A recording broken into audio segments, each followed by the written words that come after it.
உலக மக்கள் அனைவருக்கும் வணக்கம். இப்போது நாம் கடகம் ராசியின் ஆணி மாத ராசி பலன்களை பார்ப்போம். குடும்பம். அஷ்டம ராசியில் சனி ராகு கூட்டுச் சேர்க்கை ஏற்பட்டுள்ள இந்த மாதத்தில் விரயஸ்தானத்தில் குரு பகவானும் சஞ்சரிப்பதால் வருமானத்தை விட செலவுகள் அதிகமாகவே இருக்கும். மாத ஆரம்பத்திலேயே திட்டமிட்டு அதன்படி செலவு செய்தால் பணப்பற்றாக்குறையை தவிர்க்கலாம். குடும்ப பிரச்சனைகள் மன நிம்மதியை பாதிக்கும். நெருங்கிய உறவினர்களிடையே கருத்து வேற்றுமையும் ஒற்றுமை குறைவும் ஏற்படும்.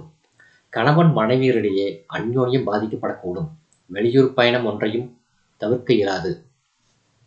தந்தையின் உடல் ஆரோக்கியம் பாதிக்கப்படக்கூடும். விவாக முயற்சிகளில் தடங்கல்களும் பிரச்சனைகளும் குழப்பமும் கவலையை அளிக்கும். உத்தியோகம்.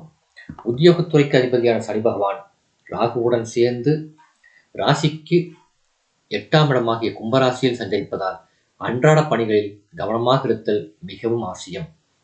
குறிப்பாக மேலதிகாரிகளுடன் அலுவலக பணிகள் பற்றி விவாதிக்கும் போது அதிஜாக்கிரதையாக பேச வேண்டும். நிர்வாகத்தினரை பற்றி சக ஊழியர்களுடன் தவறான அபிப்பிராயத்தை கூற வேண்டாம். மேலும் சக ஊழியர்களின் சொந்த பிரச்சனைகளில் உங்களை ஈடுபடுத்திக் கொள்ளாமல் இருப்பது மிகவும் அவசியம் என கிரகநிலைகள் எச்சரிக்கை செய்கின்றன. தொழில் மற்றும் வியாபாரம். சனியும் ராகுவும் அஷ்டம ராசியில் இணைந்திருப்பதால் போட்டியும் பொறாமையும் விற்பனையை பாதிக்கும். நியாயமற்ற போட்டிகளை நீங்கள் சமாளிக்க வேண்டி வரும். நிதி நிறுவனங்களின் ஒத்துழைப்பு குறையும். சக கூட்டாளிகளுடன் கருத்து வேற்றுமை ஏற்படக்கூடும். கலைத்துறையினர். வருமானம் குறையும். எந்த செலவையும் குறைத்துக் கொள்ள முடியாது.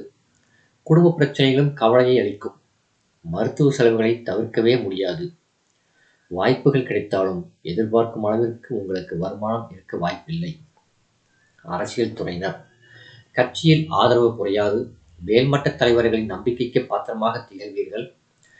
ஆணி 15ஆம் தேதியிலிருந்து கிரக நிலையில் அனுகூலமற்ற நிலைக்கு மாறுவதால் பேச்சிலும் செயலிலும் மிகவும் ஜாக்கிரதையாக நீங்கள் இருக்க வேண்டும். சிறு தவறும் பெரும் பிரச்சனையில் கொண்டுவிடக்கூடும். மாணவ மாணவியர்.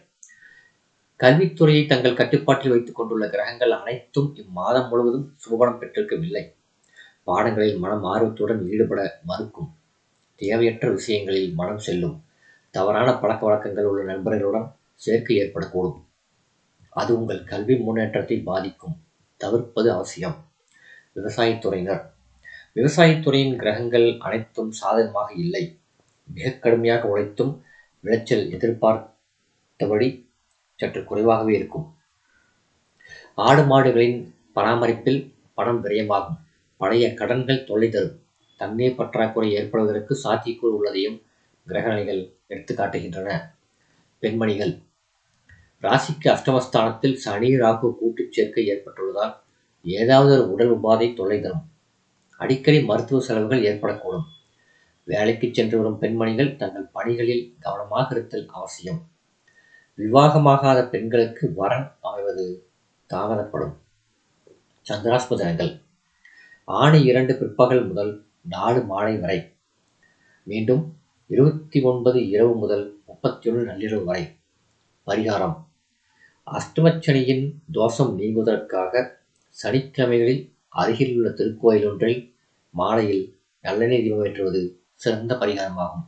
இந்த வீடியோ உங்களுக்கு பிடிச்சிருந்தா லைக் பண்ணுங்க, ஷேர் பண்ணுங்க, சப்ஸ்கிரைப் பண்ணுங்க. நன்றி.